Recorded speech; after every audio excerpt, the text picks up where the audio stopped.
be coming out in a Hindi translation, and we hope to be able to do that for most, if not all, our publications in the future. We have a crowded schedule ahead of us, and I know we are all very anxious to hear Mr. Sinha about how he started on writing this book and what led him to think about the permanence of five and the implications for that for India. So may I conclude with thanking all of you for your presence here, thanking the panelists for taking the time out to join us in this discussion, and also thanking Shri Yashwant Sinha for coming here and gracing this occasion with his presence. Thank you very much.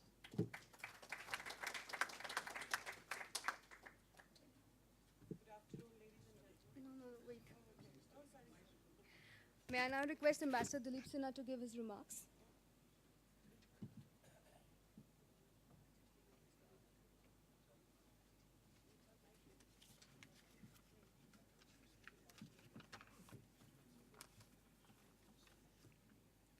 Friends, colleagues, and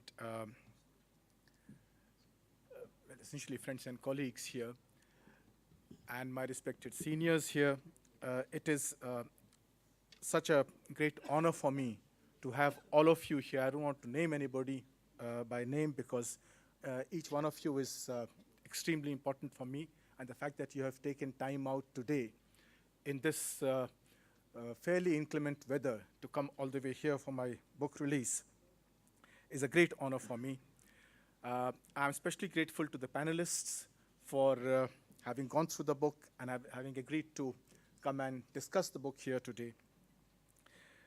Why did I write this book, and when did the idea of writing a book come to my mind? Well, soon after retirement, when I was here, I met the then DG of ICWA, Mr. Rajiv Bhatia, who asked me whether I'd be interested in writing. And I said, yes, I was. And he encouraged me to then give a proposal. The idea of writing a book on the Security Council had been agitating my mind for quite some time. About 10 years, 12 years ago, I had read a book by a professor of Columbia University called, a professor of history actually, Mark Mazover. He's of Columbia University, and he's written a book called the No Enchanted Palace. It's about the Security Council. And he, although he's a historian, when I met him, he said that he had strayed into political science and international relations and written this book. I was very impressed with the book because he gave a new perspective, and perspective that's been well known to Indians here, but to put it internationally, that the United Nations is known today for a host of performance in various areas: decolonization, disarmament, human rights, development areas. But it was not set up for this purpose. It was set up for providing security to the world. And it moved into this field of decolonization and disarmament through the influence of certain countries who actually, some of them were founder members, but they actually became influential or became independent later. And these were the countries of Asia, Africa, and Latin America, among whom India played the most prominent role, which moved the UN from being purely a security organization to an organization that started working for decolonization and development and disarmament. And in this, of course, India's role was extremely important. Now, that had got me thinking into the functioning of the UN itself, that the most powerful organ of the United Nations is the Security Council. And yet the Security Council has been perhaps the weakest link in the organization, because the change that took place in the UN was not from the Security Council. In fact, the Security Council was largely a hurdle in this process, and the change came from the General Assembly, where these smaller countries and countries like India were extremely active. So that got me thinking, and this is the idea that came to my mind, and I started looking into the origins of the Security Council, the idea of how security cooperation in the world had started, essentially in Europe in the 19th century, and where the Security Council came from after the two world wars, and how the founders set it up. In this, obviously, the role of the Permanent Five was extremely important, so I looked at that. And I looked at how the Permanent Five, who took upon themselves the responsibility of providing security to the world, thereafter fell out amongst each other. The Cold War started, and as a result of which, they stopped providing security to the world. In fact, they became the biggest threat to international security. And it was the General Assembly that gave the move towards the other points that I mentioned about decolonization. And in fact, today, if we look back and the Security Council looks at its achievements, one of its most important achievements is perhaps peacekeeping, of which there are at least 14 right now. And yet, peacekeeping was not an invention of the Security Council. It came from the General Assembly. And the General Assembly almost thrusted down the Security Council. And in fact, two of the permanent members opposed the idea of peacekeeping, and they refused to pay for it. It was the International Court of Justice that came to the rescue of the General Assembly and allowed peacekeeping to progress. And the historical legacy of that is that today, peacekeeping is still funded, almost all except two, from trust funds, that is extra budgetary funds, not from the regular budget of the UN. Only 2 missions are funded from the regular budget. So that was one aspect of the role of the Permanent Five that I looked at. And the other comes in is India's role, of course, not its role itself, but India's campaign for a permanent seat. And that got me thinking about the campaign itself. For 40 years, we had pursued a policy of renouncing any interest in power politics and renouncing any interest in having a permanent seat. Then, about 25 years ago, we changed our policy and started trying for a permanent seat. And neither has got us anywhere, not the renouncing power politics, nor the campaign for getting a permanent seat. And that again got me thinking as to, given the role of the Permanent Five, is it in our larger interest to try and aspire to become a Permanent Five, even if we do become Permanent Five member, and acquire the powers that they have? Our campaign is to make the Security Council more democratic, more transparent, and yet the lack of democracy and transparency comes from the permanence of 5 in the Security Council. So by joining it, we don't make the Security Council more democratic or more transparent. And that got me thinking into whether there are alternatives. Now that becomes a very complicated issue, so I have not gone into that in my book, although I have left open some ideas in terms of how possibly weighted voting, which is present, let's say, in the IMF or the European Union, can be a possible way out. But that's a larger issue. What is important is that the present status quo is not in our interest, and it is not in the interest of the Security Council. The Security Council is today unable to provide security because the Cold War situation has almost come back to it. We have the veto started getting used. Now, should we wait for another war to change the Security Council, as happened to the last 2 organizations, the Concert of Europe in the 19th century and the League of Nations? Or should we take steps to try and see if we can change the Security Council without necessarily going through a war? That's not going to be easy, because consensus building in today's polarized world is extremely difficult. And for India, the urgency comes from the fact that we have survived a US-dominated international order. With some difficulties, we had some problems, but there being no fundamental conflict of interest, we had not much difficulty with it. But when you look at a new superpower rising at our doorstep, and if the international order becomes dominated by that superpower, then we have to start rethinking our security interests and the role of the Security Council itself. So with this, I thank you and thank everybody. I thank in particular ICWA for the freedom it gave me in writing this book, not guiding me or seeking to influence what I wrote. As you can see, some of the ideas that I have here are out of the general line of what I would have myself said when I was in service. But that is some of the privileges that one acquires after removing one's boots and relaxing as a retired person. So with this, I thank everybody, and I'd like to join the discussion here with. Thank you.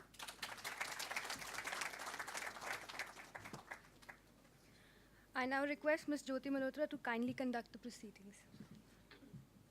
Thank you so much. Hello, can you hear me? Good afternoon, ladies and gentlemen. I hope you can hear me. This full house is testimony not only to your popularity, Dilip, but also testimony to the interest in a subject like the Security Council, which is surprising actually, because for several years in the post-Cold War order, we believed in how the primacy of one superpower was something that was in India's interest, or at least should be in India's interest. On my left, we have Dr. Mohan, one of India's best-known strategic analysts, who epitomizes this, who cares about the UN school of thought. On my right, there's Ambassador Kamalesh Sharma, who is a card-carrying multilateralist. You've served with the Commonwealth for several years. And of course, Professor S.D. Muni. Everybody knows you, sir. You've been an ambassador and a very well-known strategic analyst and a professor at JNU. Ambassador Dilip Sinha, the author of this book. And I think today is a good time to talk about this world order that we inherited after the Second World War. We are almost in the 75th year of the end of the World War, of the Second World War, so it's a good time, like no other, I think, to discuss not only whether the UN is valid and the Security Council with its 5 members and its veto, and Dilip, thank you so much for setting the stage for that. So let me begin without ado in asking you, Dilip, you're the man of the moment. So my first question to you is, you talk about this order, but you also say that we mustn't legitimize this international order anymore, that enough is enough, that it's been 75 years where these 5 nations have ruled the world. And actually, if you look at these 5 countries today, China and the US are, in terms of both GDP as well as purchasing power parity, if you look at the World Bank figures, are about as equal. India, Japan, and Germany, interestingly, are much higher in terms of purchasing power parity than Russia, which is a member of, permanent member of the Security Council.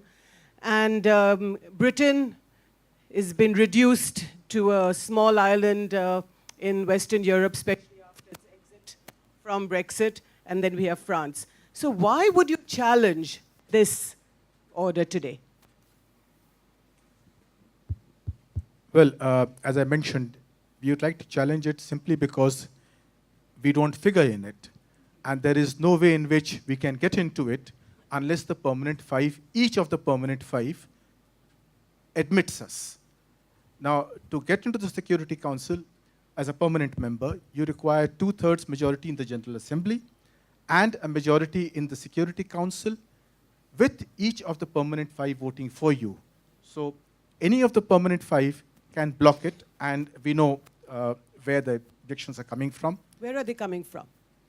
Well, the last time in 2005, when the G4 had put a resolution in the General Assembly, and eventually did not press for a vote because they was afraid that it would not go through, and they dropped the resolution. We know that the difficulty came from the fact that Africa was not entirely on board, because Africa could not decide which 2 countries from Africa would be the permanent members.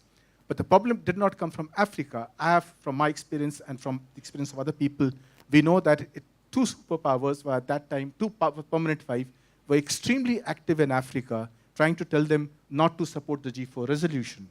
And these 2 were the US and China. So the US and China did not want the expansion of the Security Council, which would include, say, countries like India, Japan, and Germany. Well, if you look at carefully the statements of the permanent 5, all of them support an expansion of the Security Council in the permanent 5, in the permanent category. But if you analyze the statements carefully, they're extremely carefully worded. And they always leave a catch, which makes it difficult for the change to take place. So, Dr. Rajamohan, are you surprised by this hypocrisy that Dilip Sinha talks about? Because I think thank you for conveying my skepticism about the UN and multilateralism. So I didn't know how to say it, but You have to just you said it. just hold it closer and you're fine. Okay. Yeah. Seems better now. Yeah. So skeptic, yes, I'm a skeptic of the UN. The world certainly has become far more interdependent today, thanks to the nature of global capitalism, the environmental issues, and a whole range of functional areas where the United Nations and multilateral institutions have made a distinct contribution over the last many years. But on the security, when it comes to national security, the paradigm remains fundamentally nationalist. No country is going to cede its national security to a bunch of 4 men or 5 men, how much they might be wise or otherwise or powerful. So it's if you take a realist perspective, this whole thing about why aren't other people supporting us? Why should they? Why would they want to expand a club in which they have a privileged position to get everyone else? So none of the 5 would want to cede space. But I have a deeper problem that is the Security Council is largely irrelevant, as you said, for India's security considerations, and that India is big enough today that it can largely manage its relationships with other powers. I'm talking about national security. That when they pass a resolution on Kashmir, you can ignore it. You're not going to demand, as I think sometimes Dilip goes into the thing, it should have the powers of arbitration. Would India agree to arbitration? Would India give visa to the General Secretary if he wants to talk about Kashmir? So hypocrisy is not the sole power of the Americans or the Russians or the Chinese. We too, that we want to be co-opted, but on our terms, but the door is not open. So I would say focus on national power capabilities and use them to create a structure where you make a difference to the rest of the world. And it is not going to come as a gift to us by others of a membership of the Security Council. Even assuming you become a member of the Security Council, half the time you're going to duck under the table, if it is a problem between Iran and Iraq, shall we say, or it is between 2 friends of yours. So I would say it is not a desperate need for India. Okay. And one last thing, that I think there is a problem with the multilateral argument, that is somehow UN is a supranational, transcendental to the power structure that exists. But I think those, even at the height of championing multilateralism, the Americans have told us multilateralism where convenient, unilateralism where necessary. Mr. Sharma, you've spent many years in the multilateral world. I specifically want to ask you about Kashmir, something that Dr. Rajmohan just raised. Now, India went to the UN over the Kashmir question. How has it served you these last 70-odd years? And do you think that you should not really worry so much about that anymore and deal with the problem with yourself? Well, I think this is something you have to deal with and negotiate as you go along. Take it in your stride. A lot of water has flown since the resolution was introduced. But with your permission, I'd just like to respond to what Rajmohan just said. Is that all right? Yes. I'm not a skeptic of the UN. He's a skeptic. He's a skeptic. I'm not a skeptic. And there's a very easy test for that. Try and imagine the world without the UN. Try and imagine the norm setting in all directions that have been made. Try and imagine the sense of a global community. The terrain in the world is what it is. But how has the UN helped India? Whether it was in Kashmir, whether it was in Afghanistan, which is a close neighbor of India's. And let's talk about the Soviet veto, which Dilip also indirectly mentions in the book. What was the price of the Soviet veto, say, for example, in Kashmir? So why should we care so much? About the UN? Yes. And the Security Council specifically. There's something which I'd like to recall. A kind of universalism is in our bloodstream. Even in the resolutions of the Congress Party in the 30s, there was a reference to the Spanish Civil War. There's a reference to Palestine. There's a reference to South Africa. The feeling that we are all joined and that we are all in one boat in which it is not possible that if one end of the boat is rocked, the other will not be, is absolutely central to the way we look at things. It's useful to recall that moving forward, even the San Francisco conference, President Truman said, of course we must accept something now, but it cannot have finality. We can review it and we have to review it. And the head of the delegation, Stentius, in fact said, let's go forward. I cannot see a scenario where this cannot be very frequently altered. In other words, even at the very beginning, there was this sense that there will be evolution, there will be change. In 1945, one of the first decisions actually taken by this conference is that the Security Council will be reviewed in 10 years' time. India moved a resolution in 1954 which almost carried on the veto itself. Almost, right? It Almost almost carried, but it didn't carry. So the question of what is it in it for India has to be always answered in a very larger perspective of what India's view has to be of what is a sane, sensible, workable world in which all of us are. Professor Muni, may I come to you now and ask you, what is in it for India? I don't know if I should respond to this question, because I'll tell you, we are doing injustice both to the book and the author by emphasizing on India. The book is on Security Council, and it's a structure. In fact, this is one of my criticism, that he hasn't dealt enough with India and India's role in the Security Council whenever India has been there.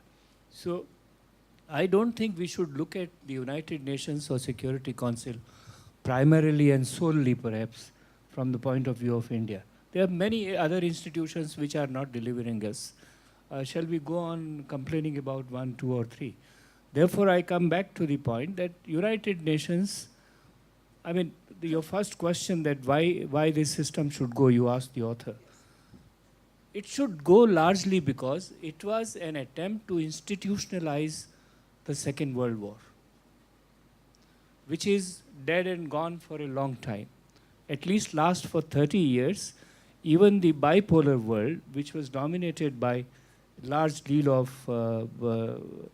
Second World War victors, is no longer relevant. I mean, the author rightly raised the question, what happens if China emerges? I don't know how China would emerge, that's a different question. But the world is in a flux, the order is in a flux. The United Nations cannot cope with it fully and precisely, not within its own parameters. I mean, he has beautifully gone into some of the chapters saying that many of the wars, I mean, I again would disagree with him, that Kashmir, which you are raising, was an initially success story. It was initially success story only to the extent that a bleeding wound was converted into a sort of an ulcer or something. And it continues to fester. United Nations is not able to solve Kashmir or Palestine or any of the problem which it attended. And therefore, United Nations is necessary for various things, not necessarily security, as Raja said, but for various other things, and people would keep this organization in one way or the other.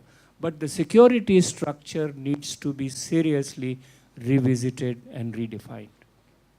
Now, this security structure, Dilip, can I ask you about the permanent veto that you talk about and which you rail against?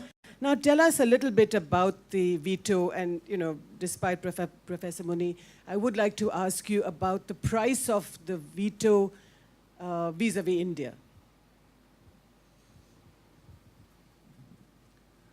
Well, for us, the veto became important because of the Kashmir issue.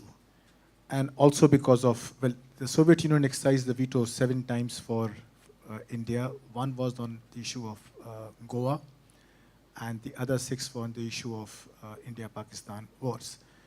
So we had to depend upon that veto to protect us, because under the UN Charter, all members have agreed to obey the Security Council, which means if a resolution is adopted, then you are obliged to obey. Of course, a country can not obey it, and then it becomes a matter of who's going to enforce it.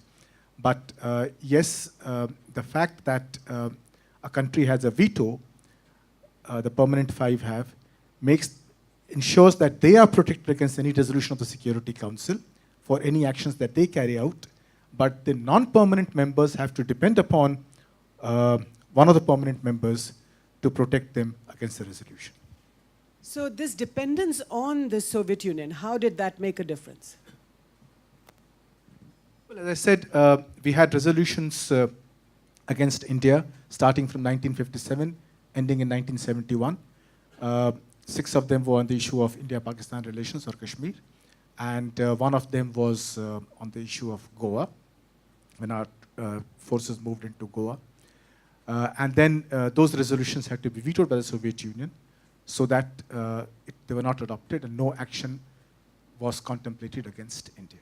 Okay, so let me ask you, Dr. Rajamohan, as China rises, what is the role do you see it play in the Security Council and outside?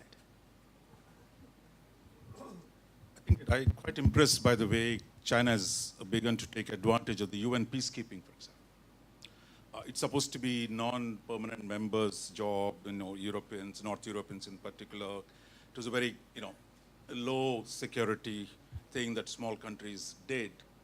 But China moved in. I mean, China was in fact used to reject peacekeeping as a unacceptable kind of an activity. But in the last 15 years, they've taken to it, they've used the UN system. I'm saying they've instrumentalized an existing UN system in order to be able to project their power to different parts of the world, gain experience in operating different arenas of Africa. So where the question that China is asking itself is, how do I use the UN to serve my national interests?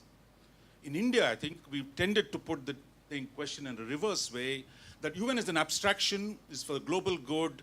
What do we do to promote global good by supporting the UN?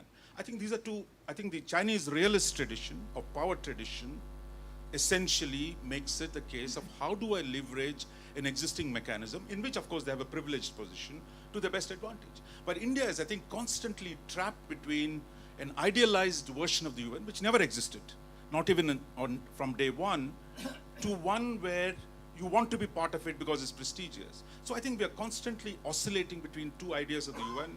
It is somehow an abstract global government. There is going to be no global government. And if there were, particularly, would we want to leave decisions on international peace and security to the wisdom of the Chinese? Would we ever accept that kind of a situation? So I think it's not in our interest to have a structure that can overrule sovereignty. And I just want to add one. Yeah. This idea of intervention, or UN resolutions. One of the worst moments, Mr. Sinha was in the government, 98 nuclear tests. UN Security Council passed a resolution. Almost everybody was for it. And now, did it kill us? It is our relationship with France, it's our relationship with the US that produced limits on what the Security Council could do. It was not about law. I think that is part of the problem, thinking that is somehow it's the Supreme Court. It is not a Supreme Court. It is not the world government. That is, as long as you leverages with the other powers, you can manage it. That is the lesson we've learned in the last 20 years. Right. Yeah, I just, one other thought, which is, we were so upset with the UN is intervening in other countries. But then they've run out of steam. What happened between 89 to 2008? There is no more public support in the West today for interventions of the kind. Trump is the best example. $6 trillion Before we continue with Trump, I think I have to take the mic away from you. But Professor Muni, you have No, just reacting to Raja. Why are we so worried about United Nations? We have never been like the Chinese, like any other country. They have used United Nations whenever they can. They have defied United Nations whenever they can. India has defied it on 1971. Everybody knows it. 1987, we couldn't care less. United Nations, Jammu and Kashmir problem, we have said we don't recognize United Nations, and they are being paid all right, whatever else it is. And we have used United Nations wherever we want to. This is exactly what China has done. No, fair enough. But these are institutions which it's not typically Chinese use of that institution. It is typically anybody else's use of. Syria has not bothered about it. And what the world has been able to do to Syria except for destroying it? There is nothing which they have been able to change it. So yes, I mean the core is that there are institutions. United Nations is one of the institutions. It has some pluses, lot of minuses, particularly Security Council, lot of minuses. Security Council, I mean, I'll have a problem with the... anyway, Yeah, no, you can finish. We'll come later. Okay.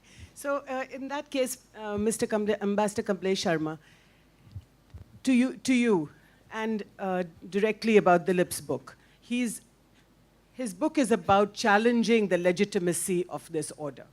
Do you think it should be challenged or should we work around it? I think it's absolutely necessary to challenge it. We should not forget that India was instrumental in enlarging the definition of what constitutes human security. We talk about...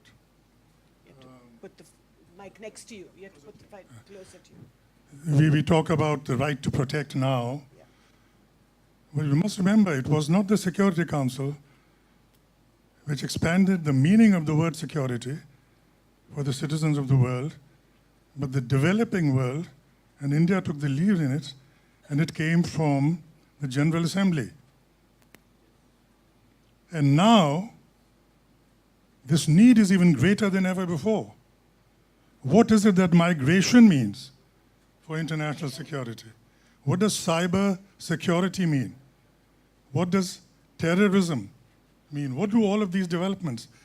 What does free, uncontrolled, fetterless communication and the work it is doing in the world, in various countries, what does that mean for security? But a There very are weak so security. many areas in which India can now play a role in emphasizing the need for the Security Council to be looking into it. It is one thing to try and, bring the pot to a boiling point. We don't know when it'll come to that point, how many years that's going to take. And it's another one to keep the gas on, to see that it's simmering and people understand why reform is necessary. But when it came to the crunch, when you needed the Security Council to say something, for example, in the Iraq war in 2003, the Security Council was toothless and helpless, Yes, and Dilip's didn't have any power to do it. Dilip's book is a recital. One thing which I must say is that I welcome the fact that he's written the book, because we have, very eminent think tankers, columnists, academics, but it's very essential for people who are in the belly of the beast also to do it. In this century, since the Cold War was over, I think Chinmay wrote The Horseshoe Table. That Hardeep, 2006 was, and then Hardeep has written Perilous Intervention, and now he has written it, because the feeling you get as a practitioner dealing with the others is a very special understanding of what is going on. And he hasn't beaten around the bush. Dilip has said, you can call it subjective, this is what I think. It's not a dry book. As you go along, he gives his views. And at one point, he says it as he thinks it is. The record of the Security Council to answer your question has been absolutely, quote, abysmal, unquote. But that doesn't mean that you can challenge an order that nobody is going to give up, Dilip. The fact is that it's going to stay. Even the former United Kingdom of England and Wales, this little island that is left after Brexit, or the impending Brexit, is not going to give up its place and its vote. Well, that is an important point. The point is that you have to keep questioning it. It may not change because of our questioning, but at least we register our protest. And as a country that at one time changed the direction of the United Nations in the 1950s, I think we can do it. I think it is possible for India with its as Mr. Kamalesh Sharma said, with its universalistic foreign policy, to use this. And we must take advantage of it, advantage of the fact that we are a universalistic country. We don't think only of ourselves, we do manage to think about the people also. The concept of non-alignment was a movement started by India, and it remained a movement. Now, one can scoff at it, but the point is it had a role to play. And India has always hit well above its economic and military weight. Okay, on this hopeful note, I think I'm going to open this discussion to the House. While talking about reforms, and you referred what India should do, India should not do, what India has not done is one thing which I am just putting it before the House, that we must ask that whenever Security Council gets paralyzed, and it gets paralyzed on various occasions, refer back to the General Assembly. That is what they did during the Korean crisis, when it suited some of the powers in the beginning. After that, nowhere. Why? I think besides our being on the table, what effort should be made is to change the rules of engagement. And this is one thing which, without disturbing the so-called stakeholders who are sitting on their vested interest in the Security Council, they should just accept whenever they fail, refer to the General Assembly. And this is based on the principle of democracy. Right. Dr. Rajavan? I just wanted to, I don't think on security, UN Security Council is going to change very much.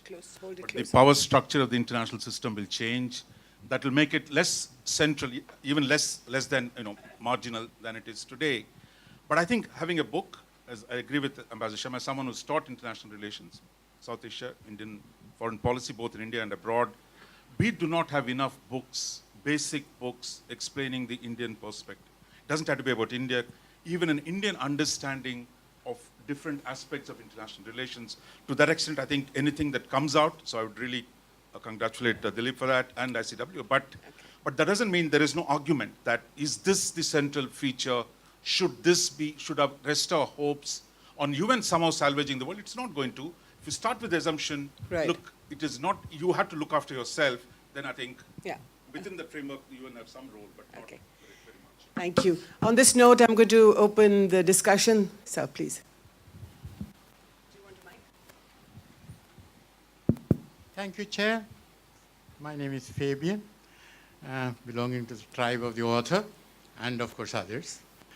Now, first of all, I want to congratulate ICWA for this refreshing pattern of book discussion.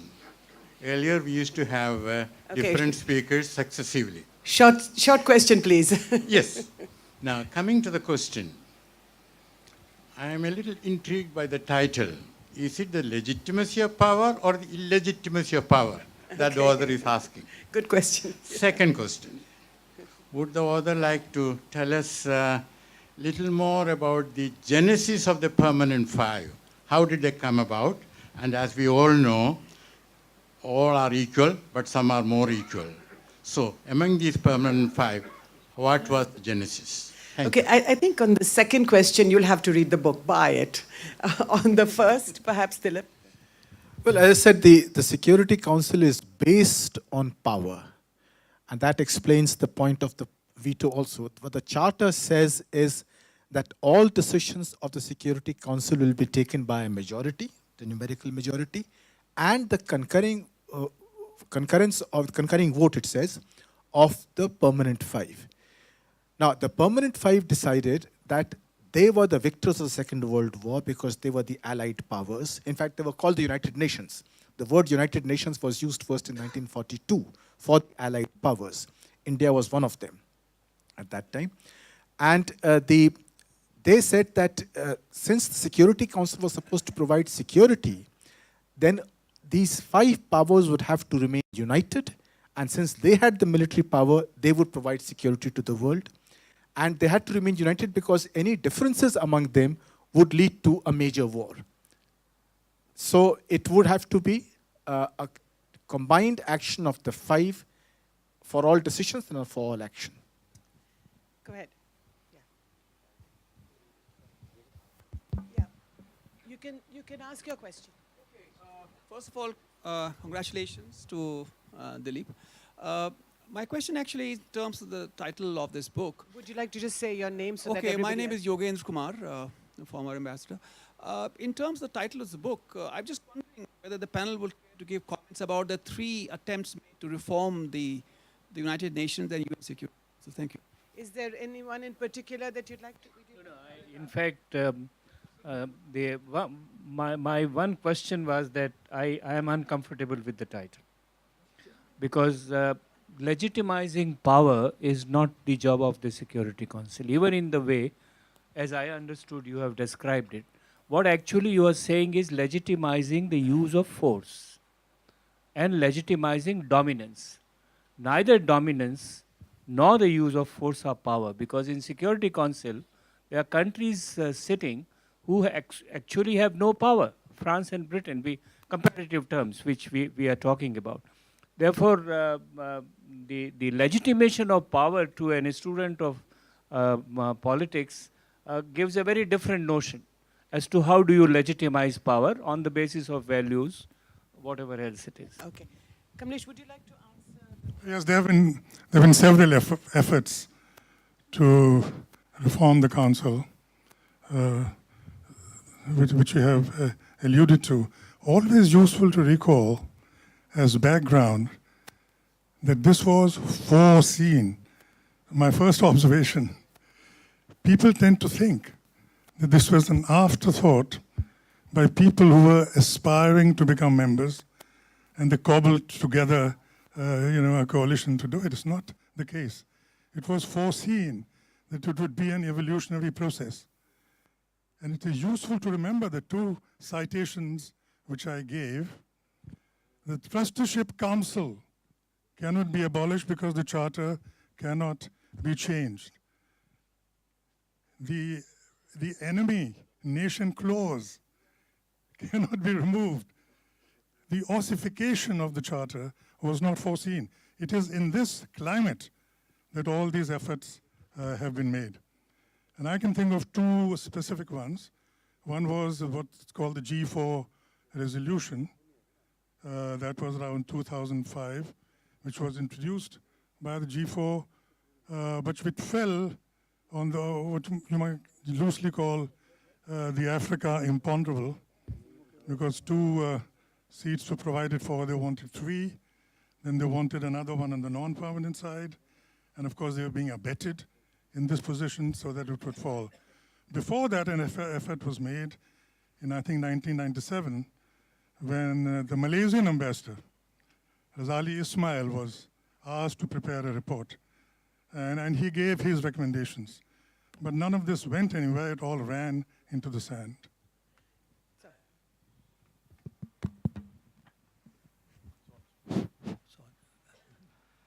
First, my compliments to the author. Very, very readable book, very useful book. Thank you for writing it. I was not intending to take the floor, but Raja Mohan's intervention has left me no choice but to say a few words. So I thank him for that. I thank him too. I think he's doing a great injustice to the Indian diplomatic service, Indian foreign service, and India's governments right from Nehru's time till date. Yeah. Nobody ever thought in India that UN was a supra-state or a global government or overriding all other governments, government above all other governments. Nobody ever in India thought that UN was a supra-government. That is one thing. Nobody in the Indian Foreign Service thought that the United Nations was the most important thing in the world. Nobody thought that. In fact, after my first stint in the United Nations, when I came back in 1968, I was Deputy Secretary UN. And my first Joint Secretary was Mr. Ricky Jaipal. And after him, a man called Narendra Sarila, who's written a very, very nice book. And nobody else knows who these men are. Well, bad for them. They must read. They have to read things. I mean, anyway, whoever the Joint Secretary was, the Joint Secretary of the UN division called a meeting of the UN division officers. And so it was his first day as JSUN. And so he asked us all, give me some ideas. And I told him that, sir, the United Nations is not the most important division in the Ministry of External Affairs. I want to tell this to Raja Mohan because we are all realistic people. We are not sort of, in the air, not knowing the realities of the world or power politics. We have some idea, not as much as you have, but we have some idea of how the world functions. I think he also said that we can defy the United Nations resolutions. We have done that, as Professor Muni pointed out. It doesn't require much courage to define United Nations. But even on Kashmir, if the resolution is passed in the chapter 7 of the Charter, which I hope all knows what it is about, then there is no way that India will not care about the resolution. Look, there can be sanctions for that. And Israel doesn't care. Israel is the most UN-defying country in the world because it got a solid support from the most important player in the world. So it cares for UN resolutions. And that is why it makes so much effort in preventing the from passing resolution or strictures against Israel. So it does care for United Nations, but it knows that it can depend. So the US is not always very happy to exercise veto on behalf of their Israeli allies. But they have to do it for their own reasons. So I'm not going to any other aspects of this debate because one can say a lot. But I just wanted to say these things that, there are reasons. Pragmatic people, if you like. Nehru was not a sort of an idealist. He knew, and when we were in the Security Council 91-92, when I had the pleasure of being on the council on behalf of India, it was my constant preoccupation to use the UN for our interests, or at least not to let them do something which would go against our interests. So even a small country can use the UN. But I'll take his point. One point, I think he agrees with him, that the bigger and the more powerful a country, the less it needs the United Nations. It's small. It is basically meant for small and medium states. And they do need the UN much more than India does, for example. Thank you for your comment. Please. Yes, please ask your question.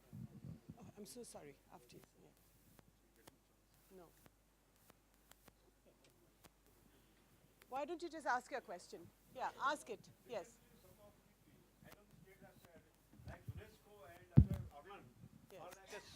Center of corruption. So many questions are being asked whether this credibility is also being questioned. And some people are already writing obituary of UN. Do you think its days are numbered? Is the days of the UN numbered, Dilip? So I don't think, as I mentioned, that there are several organs of the UN, several specialized agencies that are extremely important, and they are playing a very prominent role in world affairs. 1945, when the UN was set up, it was a different world. Today is a completely different world. We live in a world where, let us say, if Rwanda had happened today, there would be enormous global public outcry against any kind of genocide. There would be a strong public opinion that would build up and compel countries to take action. Now, there will be people who will disagree with it, but the fact remains that, yes, today there is globalization has taken to such an extent that it is not possible for international organizations to vanish and for us to continue with our civilization as we have today. Go ahead. Emeritus Sinha, I'd like to just... you have to put the mic Sri close. Prakash, Professor of International Studies from Academy of International Studies. And I'd like to say that should we take a minimalist... Put this closer to you. Sorry, is this okay now? Yes. Should we be taking a minimalist view of the growth of India's role in world affairs? We are in the Indian Council of World Affairs, by the way. And should we not be looking at the fact that India is going to expand its role in the coming years and decades to come, and whether or not that would mean that India should mobilize the UN more and not less, including the Security Council? And I say this as someone who has participated in the Council of Human Rights and made statements in defense of Kashmir for 10 years as a part of an NGO in Geneva. Okay. Would you have? No, we can discuss India in various other dimensions, but this is a debate on the book, on Security Council, and therefore we must focus it. That's all I can say. I just wanted to say one thing. I mean, I think there's nothing personal against anyone here. No, yeah, nor is it. Okay. So to respond to Ambassador Gare Khan's thing, I mean, no, look, this is not a personal thing. This is not against the Indian Foreign Service, with whom I've interacted with deeply. But there is a view of the UN, on the rhetoric, at least of the Indian rhetoric, gives the sense we are in this to achieve certain structural changes in the international system. But I'm saying it is not going to come through the UN. What matters is, for example, on climate change. Because you have the weight, you can burn the world into a cinder if you keep burning coal. That gives you the leverage to change the world. Not working through a UN system or hoping that somehow we'll get into the system and do it. So I think it's, again, I'll just give you one example. I mean, to say why India did not follow its interests. I mean, you didn't ask me, I don't want to go in that direction. Okay. 1970s, India took the position, direct broadcast satelliting is against India's interests because it violates India's sovereignty. Now, we've done a lot of things in the 70s and the 80s, which were fundamentally against our own interests. I mean, we can debate that separately, but on the question of security, that you were constantly compelled, actually, to defy the UN, because on Kashmir in 1971, there was no, that brings me to the point of legality and legitimacy, that nobody in the UN General Assembly even supported you. That didn't mean there was no legitimacy to the intervention. Right. So I think it is, we got to differentiate between legality and legitimacy. Okay. And legitimacy comes from the righteousness of the cause and your ability to mobilize support. In that, the UN is a mechanism, it is not an abstraction beyond your interests. That's all I was saying. Thank you. Vishnu? Give that to me. Yeah, love the role reversal. yes. Dilip, compliments. Great book. Enjoyed it. Got very valuable perspectives. I would like to invite you to reflect a little more on one aspect which is a recurring theme in your book, and that is of how the US treats the UNSC, or how US at least wants to treat the UN Security Council and the UN in particular. As you have mentioned, the US saw UN as an instrument for advancement of its foreign policy objectives when it was conceived. And yet it is frustrated because increasingly so, the US efforts to use UNSC to legitimize its activities or its interventions is not succeeding. Right. So do you think that some point in time, and what will it take to reach that point in time, that the US will decide that UN no longer serves its foreign policy objectives, and will US prefer to keep one foot in the door, or will say, well, thank you, and enough is enough? Okay. Well, as I said, the Security Council, the UN itself, the Security Council aspect has survived because despite all the criticism that various permanent 5 countries have made of the Security Council at various stages of its existence, none of them has walked out of it, except for the Soviet Union for about 6 months in 1950. Otherwise, they have not stepped out. And that is the reason why it has survived so far, not because of the other members. And the US may criticize the Security Council, but it's always been present there. It is still the major funder of the United Nations and has been the major country that has taken most of the actions that have been authorized by the Security Council. So it's a game where the play where you use it to the extent that it can be used by them, and where it doesn't suit their interest, then they block it because they have the power to block it. Can I add just one point? Yeah, sure. I just wanted to add one point to that. The US role being so central, it is true, as you said, that they were with the UN as long as it worked for them. But this was part of the post-war consensus that an international rules-based order also worked for them. The reverse was also true. But they made the rules. Because they were very instrumental in making the rules. Now, what's very dangerous right now is that this playbook is being torn up. Even the intermediate missile regime is no longer sacrosanct. The Environment Treaty has been torn up. What one thought was great achievements of President Obama in trade negotiations between the Atlantic and the Pacific is being torn up. So it is more than just that Republican strain which exists in the US at all times, which is skeptical of the UN. This putting America first invites everyone else to put their country first.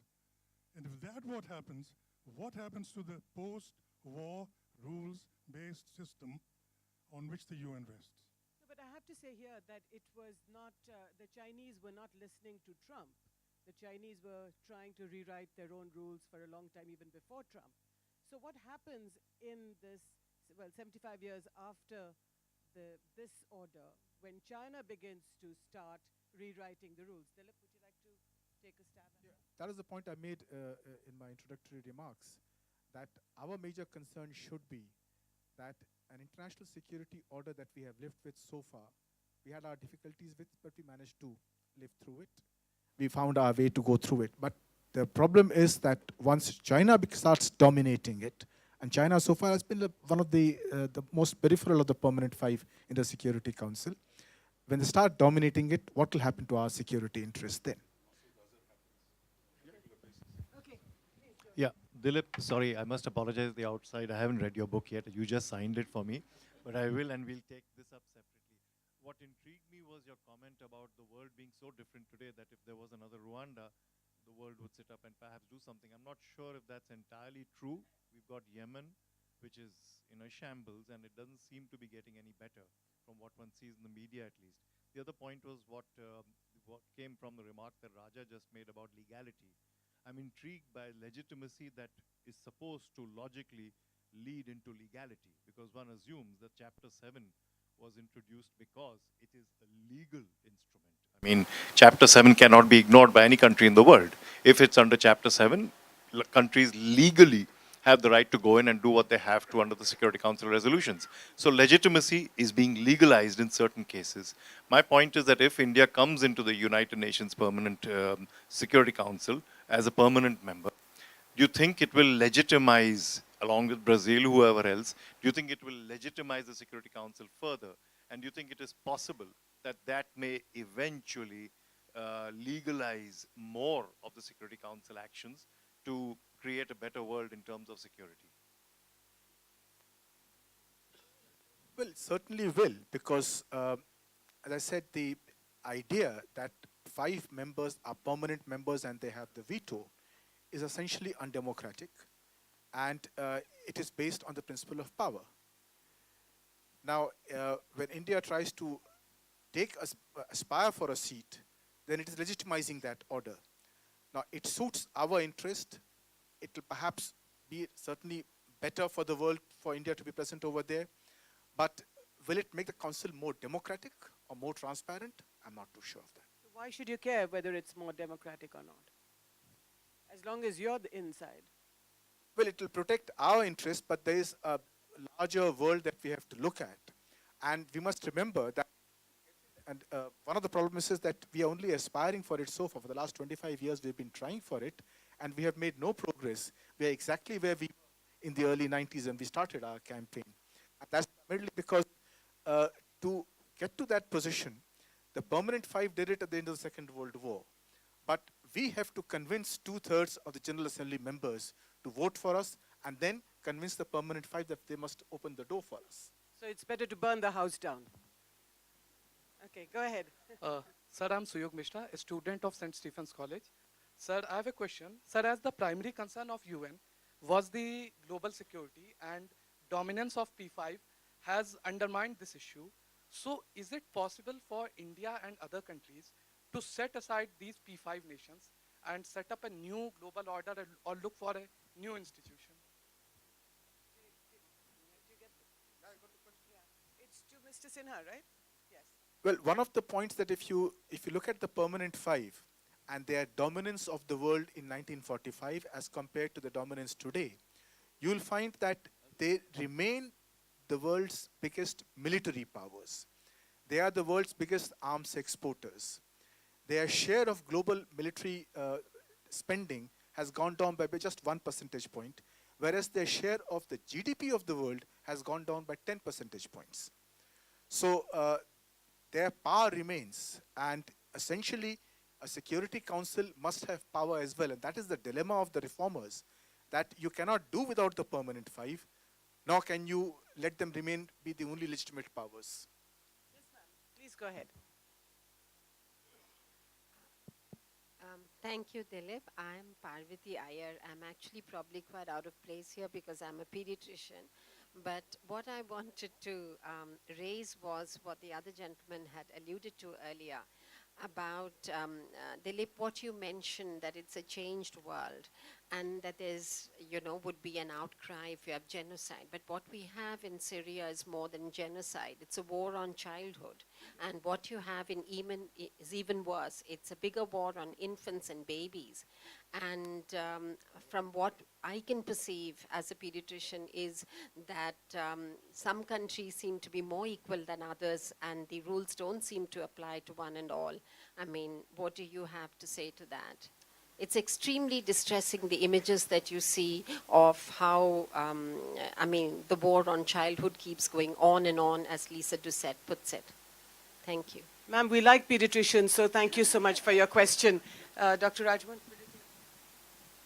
Look, I think there's so many atrocities unfolding. I think we've seen repeatedly.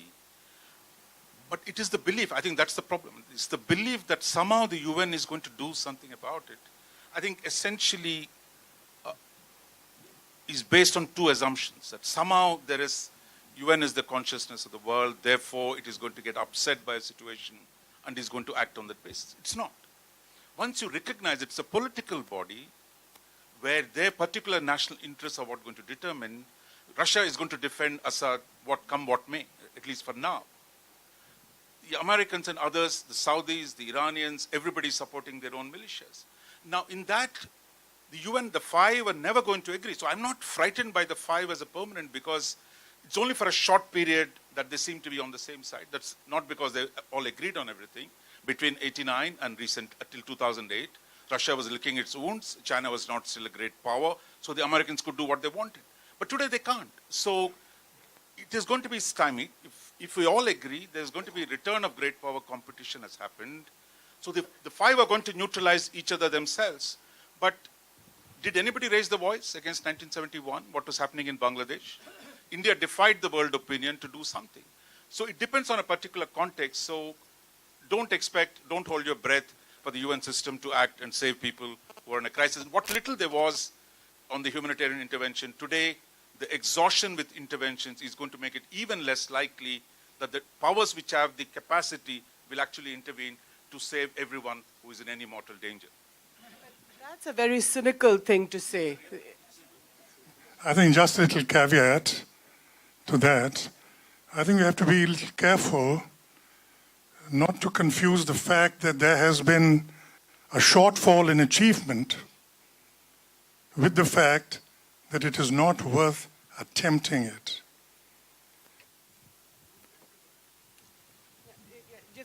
Just hold it. It's very difficult to find whether at national, regional, or international level, any project just met 100% of its aims. But let me give you one or two examples. The fact of the Millennium Development Goals means that the whole world is now pulling together in a direction they have identified for themselves, where the purpose of coherence between national policy, regional policy, and international policy is hitched together for the first time. Yes, you can always point to a direction and say it's not financing for development. And India was very closely involved, which led to the Monterey consensus. North and South were talking past each other. It was with that thing started in the UN, when common ground was created, when lenders, receivers, the world community agreed Yes, there are certain benchmarks which should not be compromised. I'll just give 2 examples. But I think, if I was in Yemen today or in Syria I would not really care about what you just said, Ambassador Sharma, or nor about you, because how does it matter to me, to the lady's question, to the doctor's question, how does it matter to people like us whether the UN is trying to abide by the Monterey Consensus or whether great power competition or rivalry is re-emerging? I think the point here that I'm trying to make in the book is that when you look at the UN and its various organs, now you have had national global threats like H1N1, Ebola, AIDS, where the UN was able to act. Where it was not able to act, like in places like Yemen and Syria, is because of the power dynamics of the Security Council. And that is the point I'm trying to make, that because of the fact that you have the veto in the Security Council, the 5 permanent members can sit back and let the debate take place because they are confident that even if 14 countries vote for it, one person can block it and that's the end of the story. But whereas in the other UN organizations where there is no veto, they have to lobby, they have to support, they can bribe a country, but they still need the votes of those countries. And that is what enables those other organs to function far more efficiently and far more effectively than the Security Council. Okay, Suresh, we can't get a mic to you, so you have to speak up. I brought the mic with me. Thank you. Ambassador Garekhan is here, with whom I served in New York, and therefore I can't claim to say anything beyond the question, what he said. please. But the UN actually is known as the biggest tamasha in the world next to Oscars. And you need to be in New York from September onwards to see what the tamasha is. And now it is a year-long tamasha. The people are getting up and leaving. We have to ask the question. No, they are leaving. They are leaving because of what happened before. Anyway, therefore, now the UN has the 2 basic elements of the agenda as security and development. I would like to really ask Dilip and Ambassador Sharma, what have been the biggest UN successes since its inception, either on the security platform or on the development platform? If I begin to count from 1950s onwards, I really cannot count one single example where UN has succeeded really in achieving the security or development. Congo, Somalia, Cambodia, Indochina, anything. Please name one where without the big power involvement, UN could have succeeded. Development agenda. You mentioned Ebola. What is the success in Ebola? Except generating a kind of an opinion. Therefore, I think the UN is useful as a body. I think UN is useful as a body to create a minimum common denominator of opinion. Well, the one point where the Security Council functioned according to the Charter was the invasion of Kuwait by Saddam Hussein. When the US went to the Security Council, got a resolution which was supported by the Permanent 5 and by the majority of the members, and went in for action and removed Saddam Hussein from Kuwait. So if you're looking for one example where the rule was followed and action was taken, it's Kuwait. Thank you. Yes. My question is to Dilip and Ambassador Kamalesh Sharma. Now that the Fizz has gone out of the group of 4. Would you like to just tell everybody who you are? Ambassador Prakash, former ambassador, my colleague of... Okay. So now that the G4 is what it is, the Fizz has gone out of Brazil, China has made it very clear that it will never kind of countenance Japan's inclusion. People are maintaining an ambiguous stand with regard to India. And Germany, with what's happening in EU and with the Brexit, that is a different dynamic. So is there a realistic route for India alone to take it forward? Seems unlikely. And I think from all the discussions... So what's your question? My question is, is there a realistic route for India to advance its agenda? And aren't we kind of conveying to the people of India that this is an ongoing real process, while in fact there is none? No, I don't think that's why I said They will respond. That's what I said, that India should change the agenda and say, change the rules of the Security Council whenever it gets paralyzed. Not many people see any hope of India getting in. China got in largely because of the strategic deal which happened at that time. Otherwise, People's Republic of China would also remain outside if they did not have their problems with the former Soviet Union. They wanted to. So I don't see much of the prospect of India really getting with a veto at all. I think I made this point earlier. Once again, we have to draw a distinction between the doability of a project and the desirability of a project. The doability, there were some high points, and I mentioned two. There were one or two others. Right now, there's a slump, there's no doubt. If for no other reason than what we described as happening in America, one of the leading countries, and how that message is being read by the other members of the Security Council. At the same time, we have to be all the time emphasizing the necessity for doing it. Even internally, if you look at the group of four, India is going in a phase of political transition. Brazil is in a phase of political transition. In a slightly longer term, Germany is in a phase of political transition.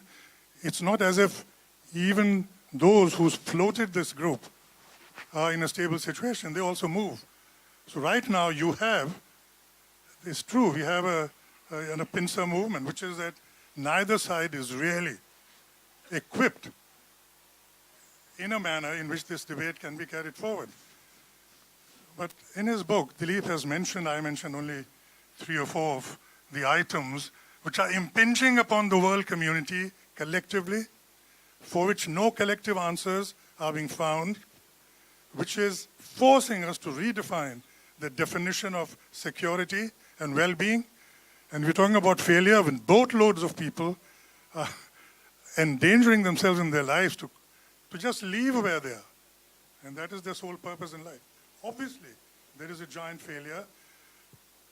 Countries like India have to keep on pointing out, wherever they are able to do that, that this is an imminent, urgent, an immediate necessity which requires the attention of the world community without necessarily linking it to the fact of the expansion of the Council. Because that does sound cynical. Okay. As if your interest is only tied up with that one prospect. Right. I think we ran out of time a really long time ago, but in this entire room, I do want to say that the buck stops with the one man who's sitting in the front row. All you practitioners of foreign policy. But Mr. Yashwant Sinha must have weighed the national interest with international pressure on several occasions. So, sir, you have the last word.